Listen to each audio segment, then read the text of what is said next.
Hello, my name's Maria Schmitz.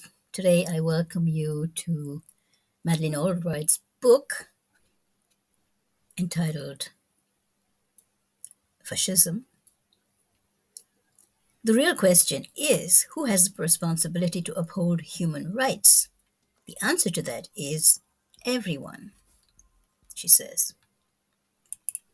One could say that this book is Madeleine Albright's legacy as she departed from us on the 23rd of March this year, 2022. An admirer of the book said, "It is not often that a memoir is also suitable as a political manual, that noble sentiments do not serve as self-congratulation but release energy. This is exactly what Madeleine Albright has achieved with her book, which is heartening despite the austere tone." In 17 chapters, Madeleine Albright describes the phenomenon first personally, then historically, then prospectively, not pessimistically, as she emphasizes, but with questions and doubts. The book explores the nature behind this far-right authoritarian ideology, how it can rise to power in uncertain times, and why it poses a serious threat even in our present days against our most democratic systems, such as the United States or Europe. Democracy is fragile, and we should defend it. I'd say this is one of the key statements of the book. The phenomenon is not a settled evil of the past, but can be revived to the present again at any time. This book, which was written against the background of the division of American society, has universal appeal. Another key statement goes, authoritarian parties often rise to power through democratic means.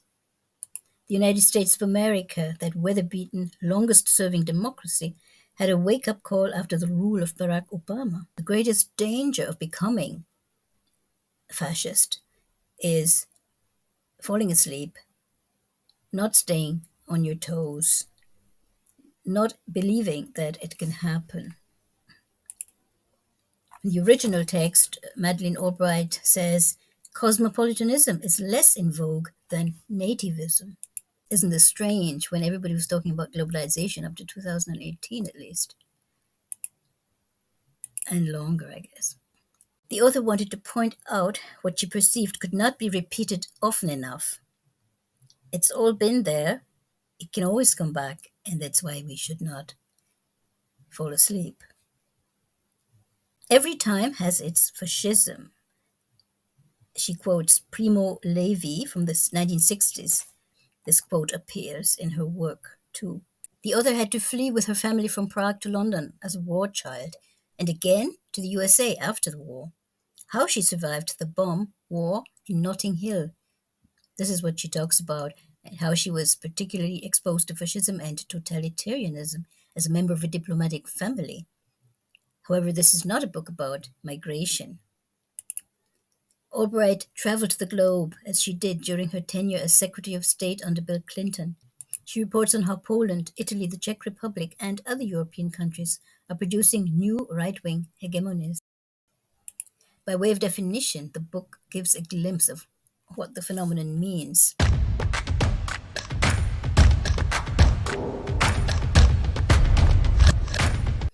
It is primarily contempt for democratic institutions and procedures.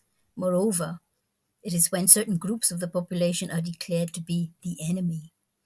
Those who constantly attack the press and the rule of law do not do so out of love of truth, she says. Once these extreme political parties are elected, they privatize information and alter education with political biases. They take control of the media and informational outlets for propaganda purposes. They create an indoctrinated utopia with the aim of undermining democracy. So in the second part of the book, the author shares her reflections on the current situation.